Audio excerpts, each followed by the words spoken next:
Welcome to Living Love, a podcast about how to live a heart-centered life. My name is Victoria Price, and this is episode 3, Where is Love? When I was 6 years old, my parents took me to see Oliver. It was a big deal to go to the movies, and this was my first movie musical. OMG. I adored everything about it. The singing, the dancing, the costumes, the sets, the story, the songs.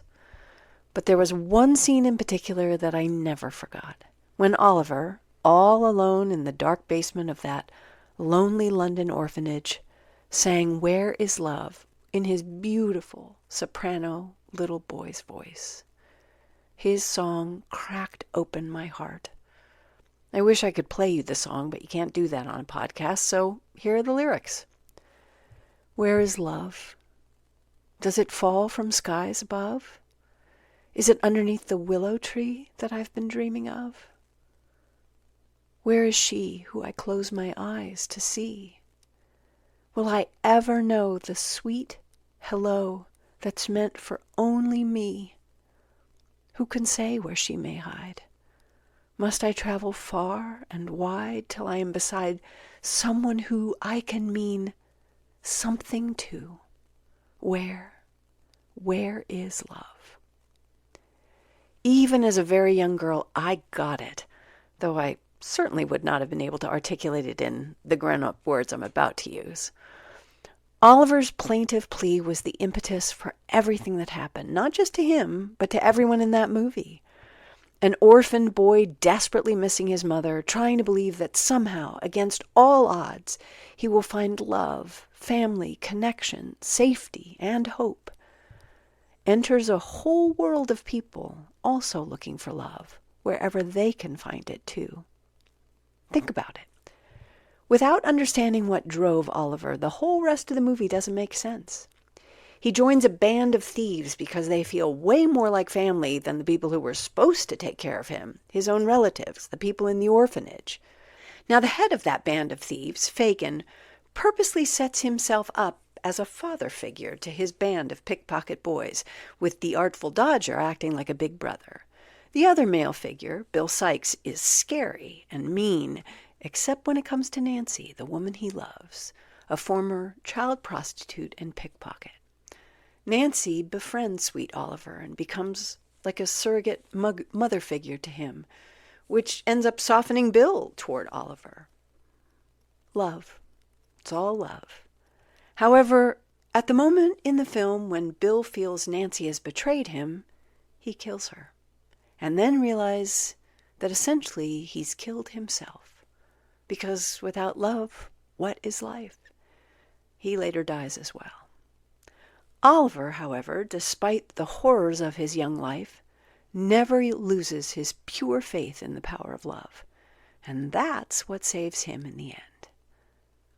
That movie, it was totally clear to me as a kid, was all about love, but no one said that.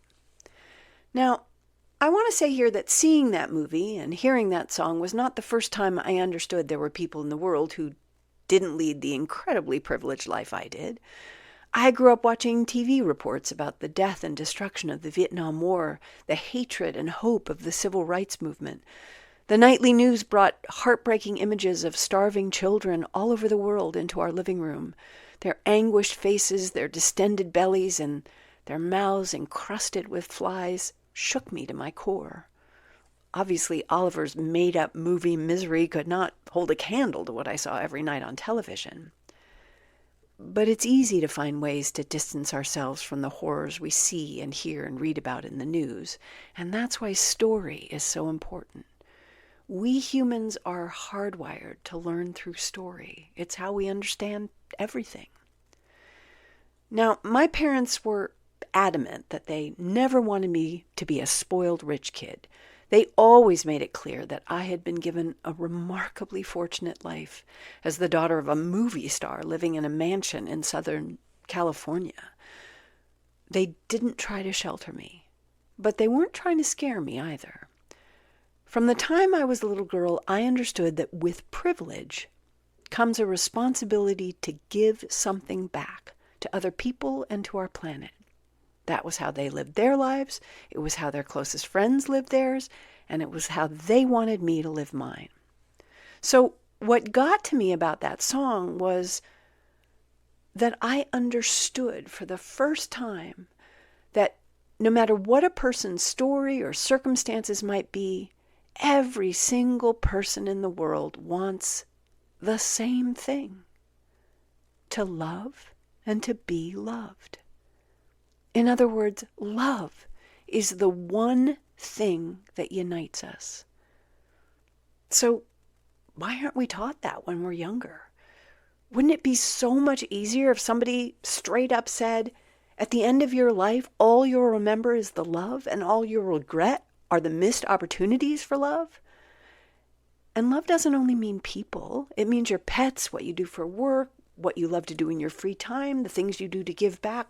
All that is love, and nothing else matters. So in everything you do, every single day, ask yourself, am I doing this with love? Am I making this choice from a place of love? Am I behaving in a loving way? Then go from there. But they don't say that. And worse, we're inundated with movies and books and TV shows in which love looks nothing like real life, and then we wonder why the heck we're so confused. For over 50 years now, the words of that song I heard in Oliver have sung themselves through my mind and heart over and over again. They've been a leitmotif of my life. Little did I know as a 6-year-old sitting between my parents in that movie theater that the question posed in that song would become the impetus for my lifelong spiritual journey. Where is love? The answer, of course, is all around us. I'm a walker. I walk 3 or 4 times a day, a short walk around the block to clear my head, or longer walks in any direction. Yes, I walk for my dog, Allie. I walk because I drive a lot and need to stretch my legs, because I work at a computer all day and need to get away from a screen, and because I live in a tiny home where the walls start to close in. Yes, I walk because movement always makes me feel better. But really, I walk because on every single walk I feel love.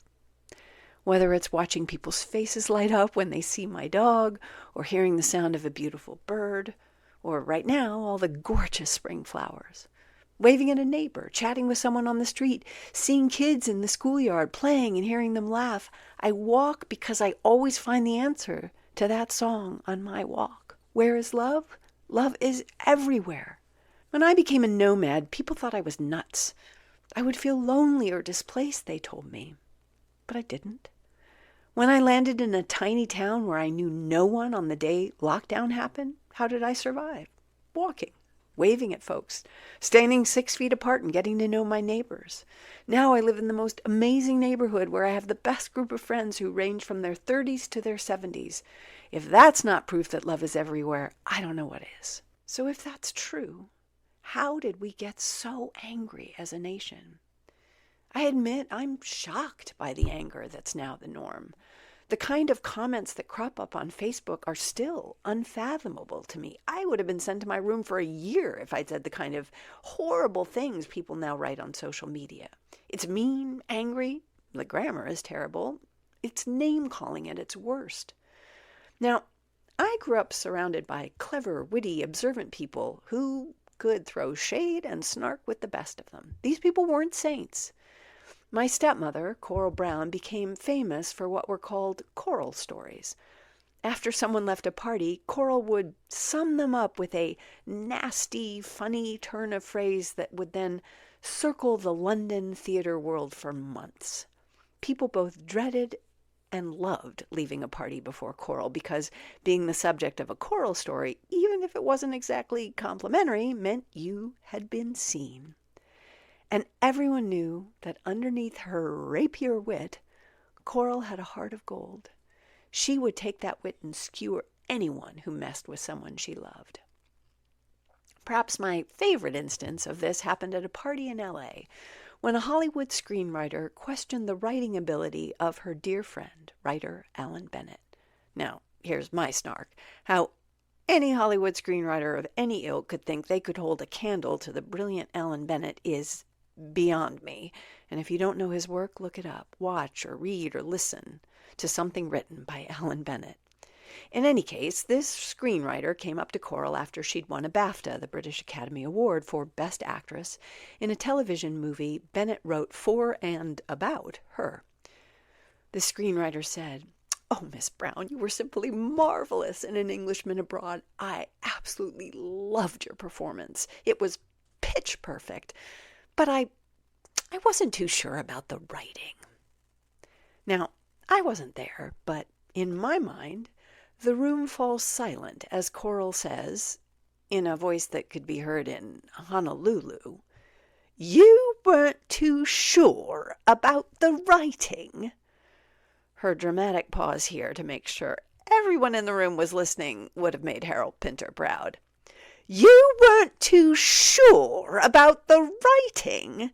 Then she pinned him with a Coral look, one I knew all too well.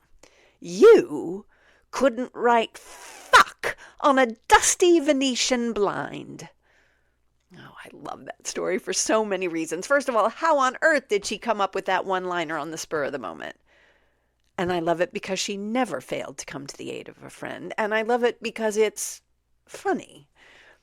But it set me up to believe that judgment of others is not only okay, it's warranted. A few years ago, my best friend, who is a very, very funny person, and I were walking along slinging clever one-liners about the people we knew. Their clothes, partners, foibles. We loved doing this. Suddenly she turned to me and said, "I don't think we can keep doing this." "Doing what?" I asked her. "Making fun of other people. We keep saying we're trying to be better, focus on our spiritual practices, be kinder, more grateful. How does this fit with that?" I stared at her as if she'd told me I had 3 eyes but could now only use 2 of them. Because she was right. So what did I say to her from my place of enlightenment and wisdom? "Then what are we going to talk about? Will we even be interesting people?" She laughed at me and said, "I have no idea, but it's the right thing to do." It was. So we walked home in silence. It took us a while, I'm sorry to say, to find other conversations as much fun or as interesting as exercising our clever wits at the expense of others. But as we did, we realized we felt so much better. When I was growing up, I was as scared of Coral's wit and temper as the next person. And for me, an insecure preteen, teenager, then 20-something, being the perpetual subject of a Coral story was not a claim to fame. It was miserable. But I put up with it for 4 reasons. My dad loved Coral, and she loved him. I loved Coral. I admired her, was awed by her, and I knew she loved me. I also knew that she developed and honed that wit because she was afraid and insecure, and her wit was her armor. What I learned after giving up my judgment of others through my wit with my best friend Pamela is that taking off our armor, whatever it may be, the armor we've developed because we're so afraid that we're not loved, not lovable, not capable of loving, is really, really hard. But we have to do it. Because when we do, we realize love is all around us. Truly. Trust me on this. Trust me that sometimes we have to give up the hard stuff to answer the question, where is love? Love is everywhere. So I hope you'll tune in to my next episode when we start to unpack what love is. Love with the big L, that is. Thanks for listening.